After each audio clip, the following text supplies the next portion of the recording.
Khartoum accuse les Émirats arabes unis de soutenir les forces de soutien rapide dans les crimes commis au Darfour, qualifiant ce soutien de complicité de génocide. Ce jeudi, la Cour internationale de justice débattra de sa compétence à juger cette affaire. Au Sénégal, l'opposition parlementaire boycotte les débats, accusant le président de l'Assemblée nationale de partialité et dénonçant une institution inféodée au pouvoir exécutif. Parallèlement, 23 députés contestent devant le Conseil constitutionnel la récente loi d'amnistie révisée.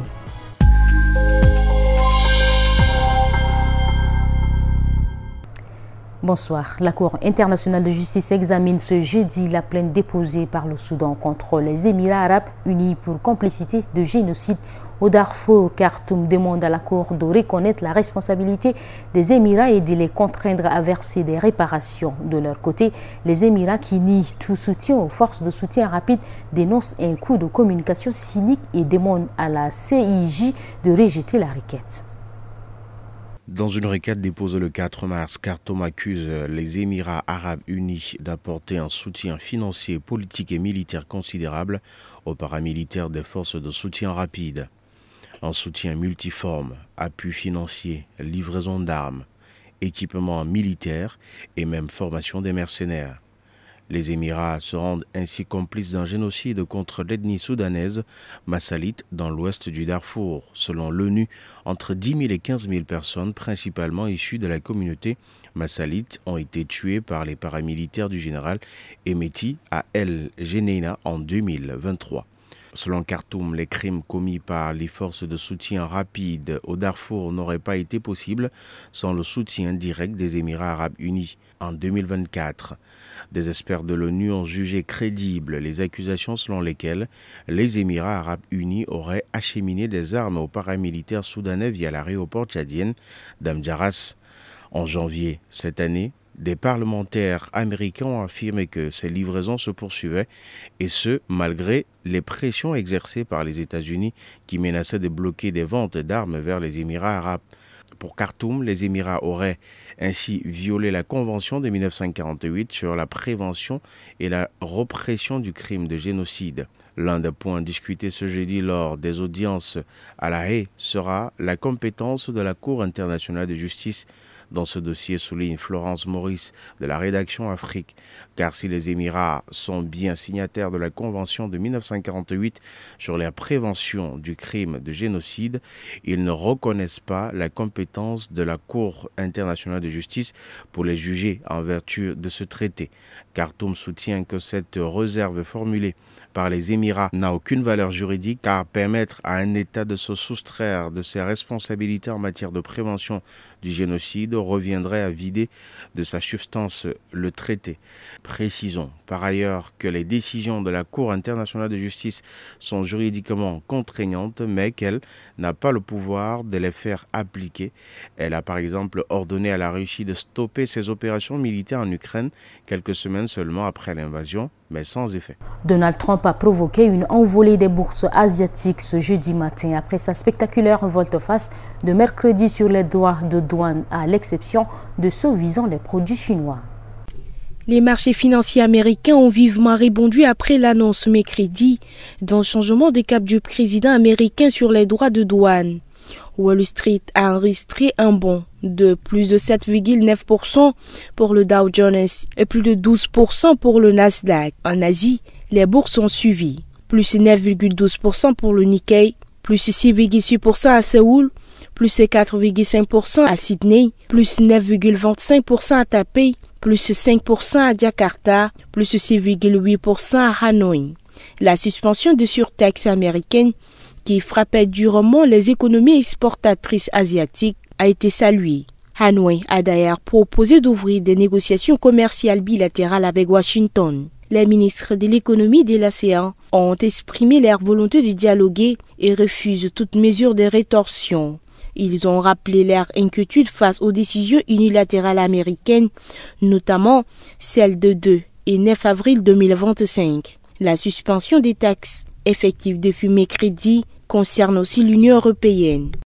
Au Sénégal, et c'est une première, l'opposition parlementaire a décidé de boycotter la séance des questions d'actualité assurée par le Premier ministre Ousmane Sonko. Initialement prévue ce jeudi, la plénière est reportée à lundi en l'absence de 35 députés de l'opposition qui dénoncent des dysfonctionnements au sein de l'Assemblée nationale.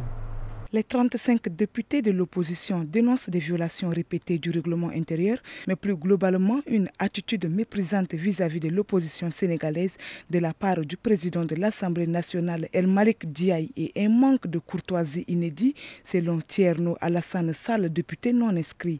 C'est une attitude jamais vue de la part d'un président de l'Assemblée nationale du Sénégal. Tacle Thierno Alassane Sall. Nous demandons en conséquence au président de l'Assemblée nationale de se ressaisir pendant qu'il est encore temps et de se débarrasser de ses habits de militant pour être à la hauteur de son rôle. Autre point de crispation, une Assemblée nationale qui serait aux boîtes du pouvoir exécutif 3 mois après son installation, selon Aïssata Tall Sall, chef du groupe parlementaire de l'ex-président Macky Sall. Les députés de l'opposition promettent d'interrompre leur boycott dès que l'activité parlementaire et l'adoption de nouvelles lois aura repris. Mais pour la séance d'information du Premier ministre lundi, les fauteuils de l'opposition resteront vides par ailleurs. 23 députés de l'opposition ont déposé un recours devant le Conseil constitutionnel pour demander l'annulation de la loi d'amnistie révisée adoptée la semaine dernière. Installé officiellement en Afrique du Sud depuis l'an dernier, l'ancien président congolais Joseph Kabila est sorti de son silence pour annoncer son retour en République démocratique du Congo mardi 8 avril. Dans une déclaration écrite, il affirme vouloir rentrer par l'est du pays sans en préciser la date ni le lieu exact. Sur quelle figure peut-il compter pour mener à bien cette initiative? RFI fait le point. Selon les informations recueillies par RFI, l'ancien président congolais Joseph Kabila, qui a annoncé mardi 8 avril son retour en RDC, reçoit Boko Harar au Zimbabwe, où il réside de manière quasi permanente depuis 1 an. Parmi ses visiteurs figurent notamment de nombreuses personnalités venues de la RDC, d'anciens collaborateurs pour la plupart, mais aussi des fidèles de longue date, sans compter bien d'autres profils encore. Dans cette galaxie qui gravite autour de l'ex-chef de l'État, un nom revient toutefois en particulier, celui de John Dumbi. Ancien chef de la police nationale devenu par la suite inspecteur général des FARDC, celui-ci est recherché par la justice militaire congolaise, notamment dans le cadre de l'affaire de l'assassinat de Floribert Chebeya et de Fidel Bazana, ce qui l'a conduit à se réfugier lui aussi au Zimbabwe. Sous le coup d'une demande d'extradition de Kinshasa depuis 2022, cela ne l'a cependant pas empêché de refaire parler de lui à la fin de l'année 2023 en menaçant publiquement le président Félix Tshisekedi dans une vidéo sur les réseaux sociaux. Côté congolais toujours, les sources contactées par RFI affirment que Joseph Kabila échangerait en outre avec des opposants récemment exilés en Europe, en Belgique notamment, et compterait parmi ses soutiens plusieurs leaders communautaires du Nord Kivu, dont certains auraient été liés à des groupes armés. En dépit des tensions avec le Rwanda qui avait particulièrement marqué la fin de son mandat, Joseph Kabila maintient également des contacts avec Kigali, où il a envoyé des émissaires à plusieurs reprises ces derniers mois.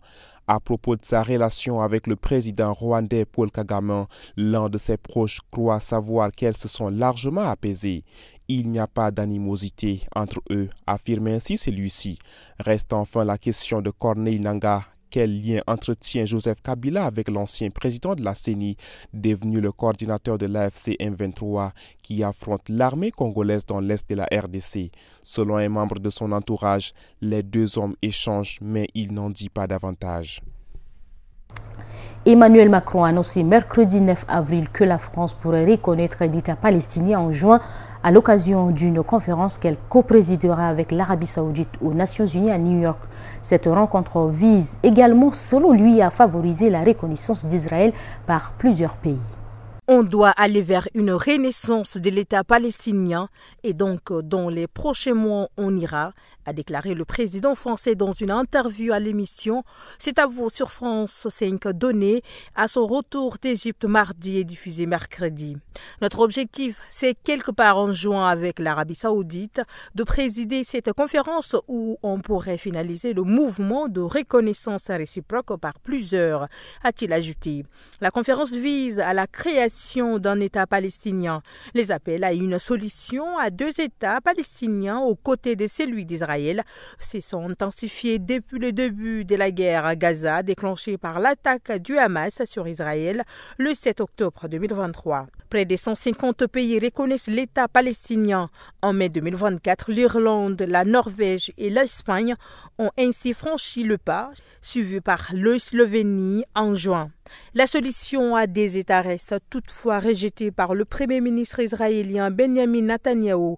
Je le ferai parce que je pense qu'à un moment donné, ce sera juste parce que je veux aussi participer à une dynamique collective qui doit permettre à tous ceux qui défendent la Palestine de reconnaître à leur tour Israël, ce que plusieurs d'entre eux ne font pas, à relever le chef de l'État.